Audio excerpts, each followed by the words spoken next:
All right. There are many interesting topics when it comes to your body and the types of abnormal occurrences that affect it. From a scientific standpoint, some topics are more interesting to one person and not so much for another.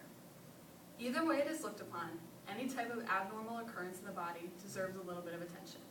These abnormal occurrences can be anything from bacterial infections, viral infections, cancers, inflammations, autoimmune diseases, arthritis, and so forth.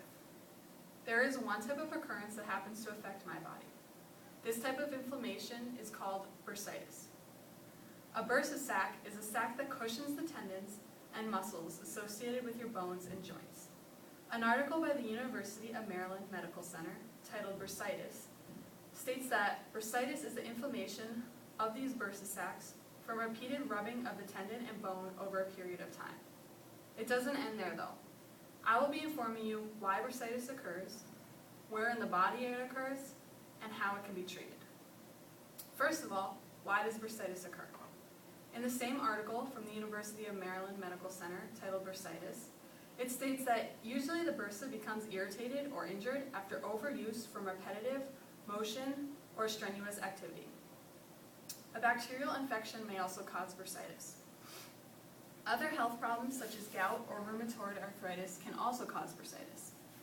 It makes sense that this would happen because eventually everything gets worn down or worn out after too much use. Our bodies work in the same way.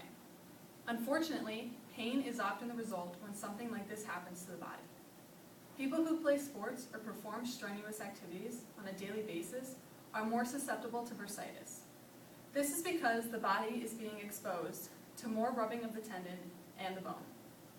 This especially occurs if a person plays a sport that involves only a certain area of friction.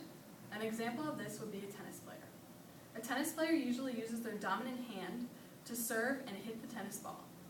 After a period of time, their shoulder will be exposed to enough rubbing that irritation can occur and then resulting in inflammation, which is bursitis. Now that it is understood as to why it occurs, the next question often asked about any medical condition is where it occurs.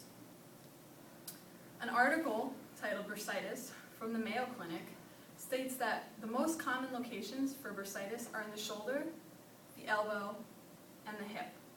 But you can also have bursitis by your knee and by the base of your big toe. This is a picture of the knee bursa. These blue circles are the bursa sacs, and over there is a picture of the inflammation after too much use.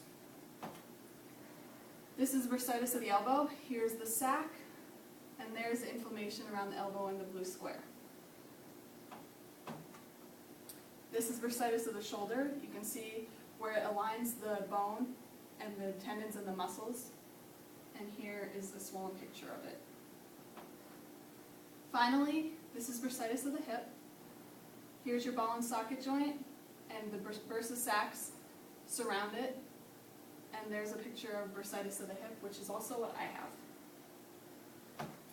Well, this all makes sense because these areas are always being exposed to friction. Think about it.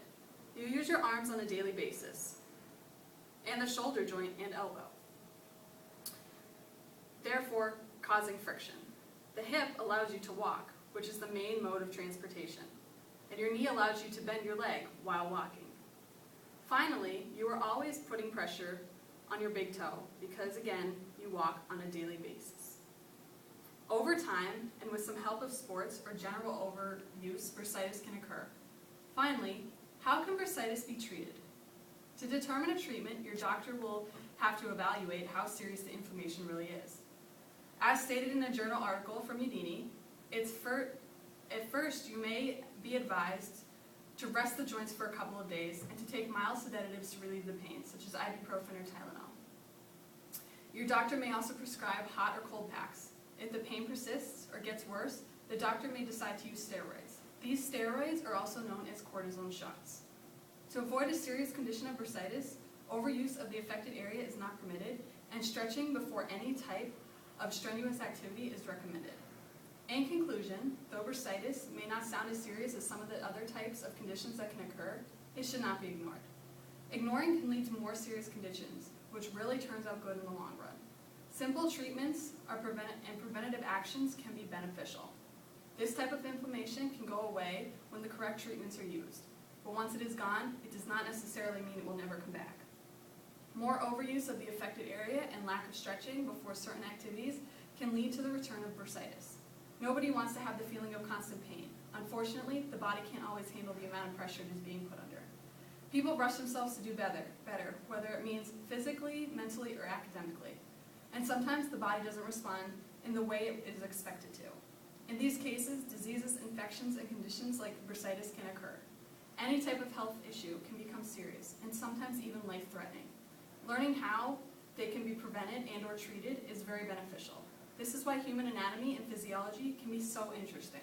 Just being able to understand how the body reacts and responds to certain stimuli can be the determinant to a person's life.